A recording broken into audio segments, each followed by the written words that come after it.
Hello everyone. Welcome to my channel. My name is Elise. I hope you're all doing so.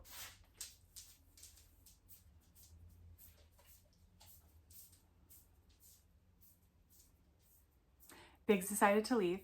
Welcome to our channel. I hope you're all doing so good today. We are doing something that I think maybe I've done once on my channel before, long ago. And I was feeling inspired to do a try a chapter video.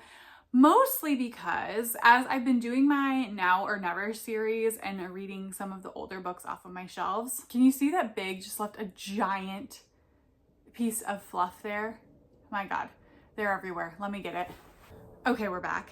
So as I've been doing my Now or Never series, I have been getting to some of these really old books on my shelves, and it has helped me clarify what I'm liking in books now as opposed to what I was liking when I was picking up some of these books sometimes 10 years ago. Some of them are that old. So I was thinking about some of the cubes that I pull books off of the least, and these ones over here are those such cubes. Now this, you can tell, this is like my husband's old school stuff. That's irrelevant. But the other three I rarely pull from. This one I pull from the most. It is the paperback one. The other two are hardbacks. And this one down at the bottom, has slowly but surely been emptying out. They're double stacked, so it looks full in the front. But slowly but surely it's been emptying out. It used to have them stacked horizontally up top as well. And I thought, let me take a look at all of the books that were behind the ones in the front, right? And the ones that I put behind are probably the ones that I'm least likely to get to in the near future anyway. So I thought, let me pull them out, actually get a look at them, and try part of the book to see if there's any that I should just be getting rid of and giving them to other people who are going to enjoy them and actually read them, and which ones I should be getting a sense of like, oh, I really actually do want to get to that book and maybe I should prioritize it a little bit more. So I have pulled off all of the books that were double stacked in the back, and I'm going to try some of them. I'm calling it a try a chapter. I don't know how much I'm going to try of each book. I'm just going to try it until I feel like I can make a decision on whether or not I want to keep it or I want to give it away to someone else. So I have no idea how long this is going to take. My feeling is it's going to take longer than I might think it is. And we have, let's see, 1, 2, 3, 4, 5, 6, 7, 8, 9 books to try out today. Over here, my books are a little bit more organized, other than like my husband has these two stacks right here. My books are a little bit more organized over here in that they are divided out between fiction and nonfiction. These shelves don't have the same rhyme or reason. So I think there might be a nonfiction or two in these, but most of them are predominantly fiction books. Let's get in to the first 3 books that I'm going to try out. In size order, we're trying the 3 smallest first. These all have very pretty, colorful covers. First up, we have the Incendiaries by R.O Kwon. This is published by Riverhead Books. No idea what this is about. No idea. I can't even remember anything about that book. Then we have The Queen of Hearts. This is by Kimmery Martin, published by Berkeley. It says on the top, it takes only one secret to sever a friendship. No idea what that means. And then we have My Absolute Darling by Gabriel Tallent. And this one's published by Riverhead Books as well. This is the one that I remember. I remember lots of people talking about this book when it came out. And I will say the cover is absolutely gorgeous. So we're going to start with these 3, see how I'm feeling about them. I'm going to read the first line to you, and then I will go off and read some. I'll give you a little bit of a synopsis of what I've read, and then why I'm either keeping it or getting rid of it. So let's start with this one because it's in my hands. So the start to My Absolute Darling goes like this. The old house hunkers on its hill, all peeling white paint, bay windows, and spindled wooden railings overgrown with climbing roses and poison oak. It's pretty good first sentence. Sounds like kind of like gothic and creepy and eerie. Queen of Hearts. This one starts off with part 1, summer. And it does say Zadie, present day, North Carolina. Almost 100 years before I was born, a man named Samuel Langhorne Clemens, better known to most of us as Mark Twain, said this about the human heart. You can't reason with your heart. It has its own laws and thumps about things which the intellect scorns. Also an intriguing one. And then we have the Incendiaries. Number 1 starts off with the title, Will. They'd have gathered on a rooftop in Knoxhurst to watch the explosion. Interesting. What explosion? Okay, you tell me which first line you like the best of the 3. I will go read, and I'll be back.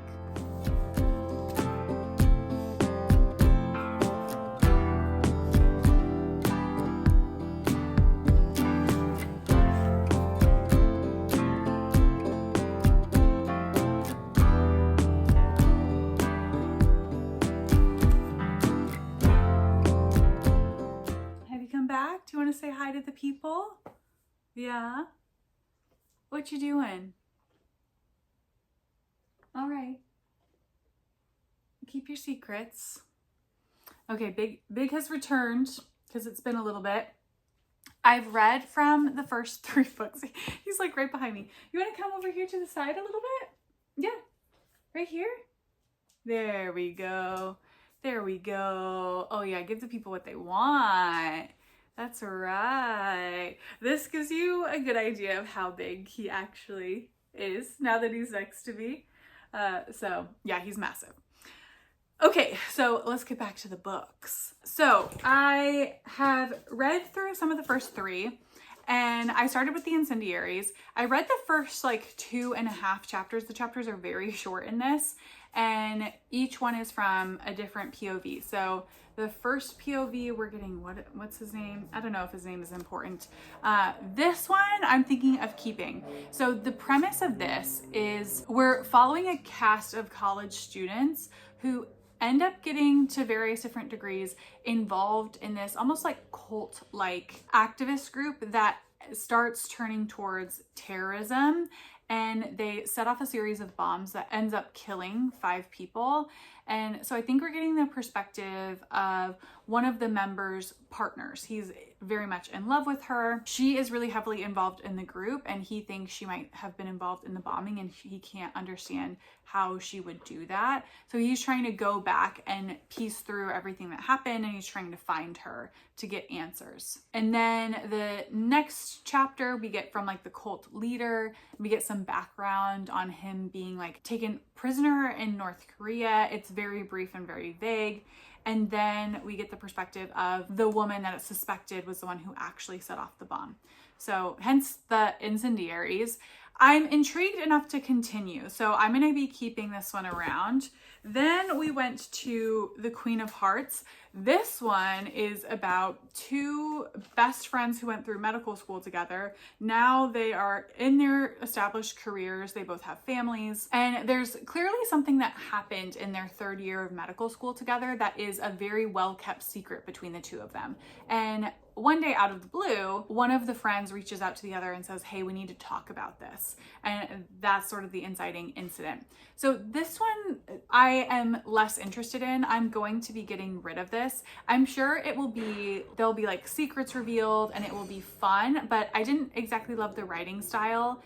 And it just felt like it wasn't doing really anything new in the brief part that I read. So this one I don't think is going to be for me. I'm going to get rid of it. And then lastly, I read some of my absolute darling. This one is about a young girl who is growing up with her neglectful and I suspect abusive father, who is kind of like a doomsday prepper. He is very alt-right.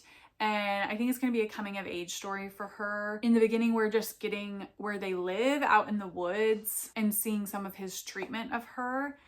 And this one I'm also going to be getting rid of. I've read a lot of stories like this, and I read the blurb of this one too, just to make sure it didn't say anything else that really intrigued me. But I've just read a lot of stuff similar to this, and I'm not getting the feeling that it's going to be doing anything new. So gonna be getting rid of this one as well. So 2 are gonna be leaving. I will say, if you've read any of these and want to try and stop me from getting rid of something, please let me know down in the comments below. I will wait a hot minute before I actually get rid of any of these to see what people say, just to make sure I'm not like throwing out a gem. So you'll get your chance. Next 3 books that we're going to cover, we have John Irving. This book is so heavy. Like, I cannot impart to you how fucking heavy this book is. I have no idea why it's so heavy, but this one is Last Night in Twisted River. It's published by Random House. I've never read a John Irving before, so I am curious to see what his writing style is like. I think partly why I picked this up is back in the day, I loved The Cider House Rules, the film, which is originally based off of the book that John Irving wrote. And I think I must have like watched the movie and then saw this at a thrift store and decided to pick it up. So this one, let's read the first line of part 1. It says, Coos County, New Hampshire, 1954. Under the logs. The young Canadian, who could not have been more than 15, has hesitated too long. Okay. So that is Last Night in Twisted River. Then we have Paradise by Toni Morrison. Now, I'll say up front, I'm probably not going to get rid of this. I, as everyone else, loves Toni Morrison. This is just one of her lesser known works, less lauded works, so it's been in the back and as not a priority of one of hers for me to get to. But I mean, like, I have to imagine I'm gonna like it. But let me read you the first line anyway, and I'm still gonna read some of it just to be sure. So this one starts out under the perspective of Ruby. They shoot the white girl first. That's the first line. That's a really fucking good first line. Okay, Paradise. Very intrigued. And then we have The Female Persuasion. Do you remember when this book was everywhere? I do love the cover of this. This is by Meg Wolitzer and it's published by Riverhead Books. Apparently, I was just a little Riverhead Books queen back in the day. This one is part 1, The Strong Ones. Greer Kadetsky met Faith Frank in October of 2006 at Ryland College, where Faith had come to deliver the Edmund and Wilhelmina Ryland Memorial Lecture. And through that night, the chapel was full of students, some of them boiling over with loudmouth commentary. It seemed astonishing but true that out of everyone there, Greer was the one to interest Faith. Very long sentence. If you can tell, there was a semicolon in there. Interesting. Okay, definitely seems like maybe more of a character-driven one. All right, so those are the 3 first lines. Which one did you like there? Did you like the Toni Morrison one? You liked the Toni Morrison one, didn't you? So I'm gonna go away and read some of these books, and I will be right back.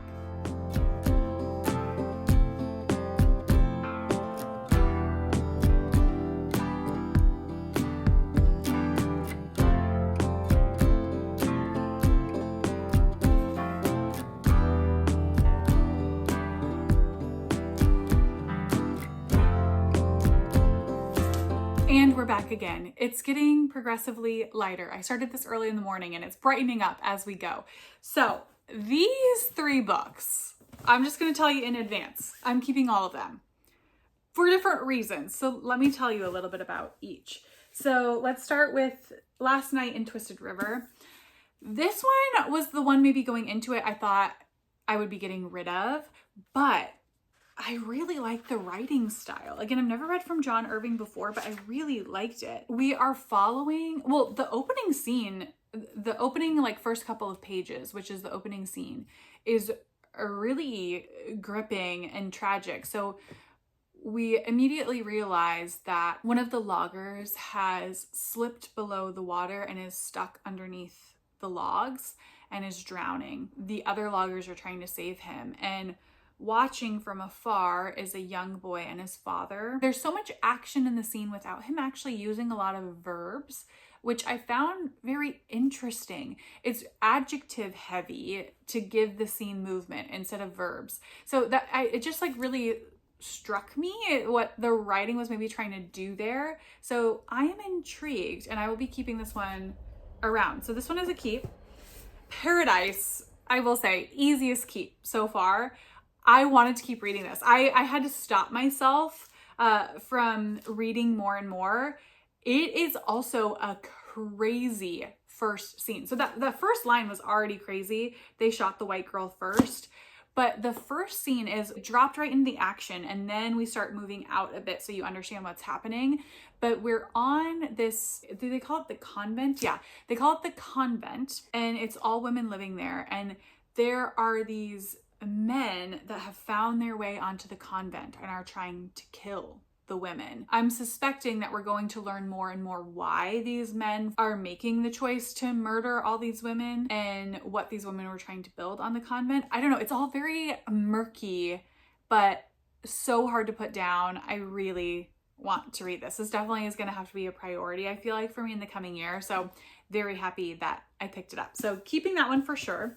And then the female Persuasion is maybe the one I feel least clear on, but it still feels intriguing enough for me to want to try it. This, I think, is going to be a really strongly character-driven novel. We start with our main character. What is her name? Greer. That's in the first sentence. We meet Greer and Faith. Greer is a young woman. She's a college freshman, and she's attending a talk by Faith, who is an older woman in her 60s, very self-assured, very confident, very philosophical. Greer feels like Faith has seen something in her, and that validation, it appears, is going to like send her on a journey of her relationship with Greer, not a romantic relationship, but almost like a mentor-y type of relationship that has a lot of cascading effects in her life. So we're almost getting this like butterfly effect of them meeting and her feeling like so seen and so chosen by this other woman that she really admires. I think it's a really interesting setup for a book. So I'm excited for a really, hopefully, character-driven story. And I think this might be it. So gonna keep this one as well. So that was a good hit rate of those three. And now we have the last three books, which are these. Also, I will say, deckled edges were clearly popping off at this time. So many of these books have deckled edges. I think 4 have deckled edges. Yeah, which is just kind of, oh no, 5. 5 have deckled edges, which is kind of wild. So these 3 books, we got some yellow baddies in here. We have The Only Child by Rhiannon Navin. This is published by Knopf. I really like how simple this cover is. Then we have a nonfiction, which is The Sixth Extinction by Elizabeth Kolbert. And this subtitle is An Unnatural History, published by Henry Holt. And lastly, we have Clock Dance by Anne Tyler, published by Knopf. I've never read an Anne Tyler before, so this would be my first one. I think, you know, because she's so beloved in contemporary American literature, I probably picked her up if I saw her at a thrift store. So that would be my assumption as to why I have that one. So let's read first lines. All right, we're starting with Only Child. This section starts, the day the gunman came. Man, we're getting like a lot of fucking guns and murder, how US of it all. First sentence. The thing I later remembered the most about the day the gunman came was my teacher, Miss Russell's breath. Oof. Oh my gosh, this is about a school shooting. Okay, that makes me nervous. Another, man, just intense first line. Now let's go to The Sixth Extinction. Beginnings, it said, are apt to be shadowy. Okay.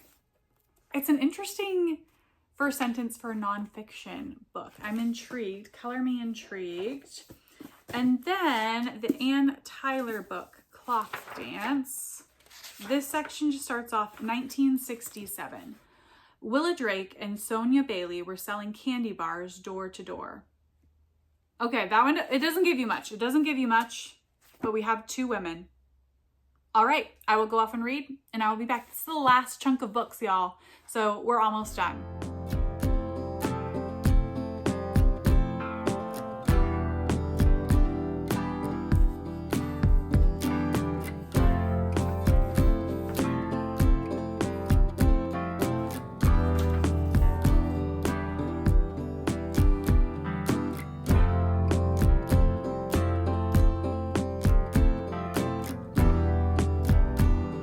Okay, I finished reading the last 3. And this one is a section I maybe need the most help from you on because I am waffling on one book in particular. But let's go over them. So I started, what did I start with? I started with The Sixth Extinction, and this one I am going to be getting rid of, mostly because this book is now pretty old, and you can even get that in the prologue in the first chapter, which is what I read.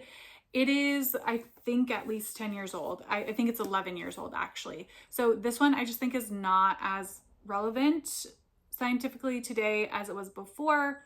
So this one is going to go. And then I read some of Only Child.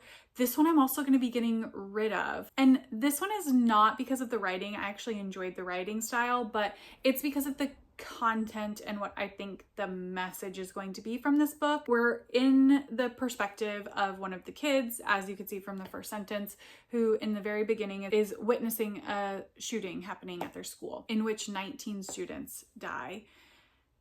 And what this is setting up is this sort of like forgiveness arc, like in their naive optimism of the world is maybe going to like change some of the traumatized lives of the adults around them. I just don't think it's going to be a story that particularly resonates with me or I get a lot out of. I think it could be that for other people. But again, I think this is like there are a lot of books on school shootings in the US because there are a lot of school shootings in the US.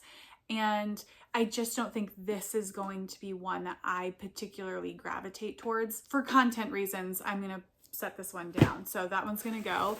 And then Clock Dance is the one that I have questions on. So this one I read the longest of any of them. We're following Willa starting in the late 60s. And in that timeline, her mother disappears. That's the big plot point in the beginning. And then we get her life, I think the full spectrum of her life. It might be a cradle to grave novel, I'm not sure. The writing style of this is very simple, straightforward, omniscient third person narration.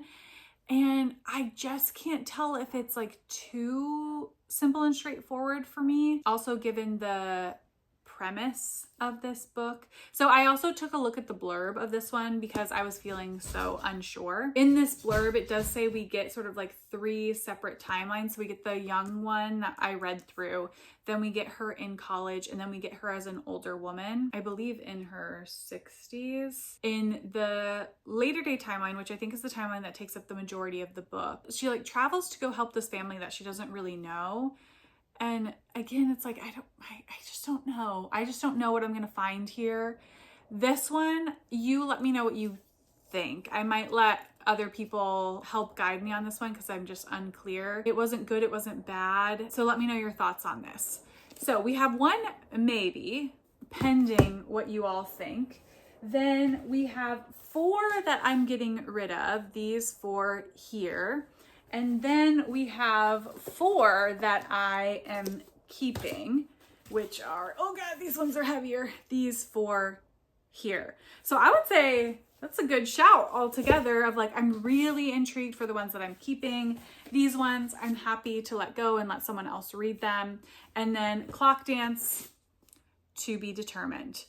So hopefully you enjoyed this video, enjoyed getting to hear little snippets of these books. They're all older, so please let me know if you've read them, what you thought of any of these. Again, let me know if you think I should really keep any of the ones that I'm thinking about getting rid of. And with that, I will see you all in the next video. Bye.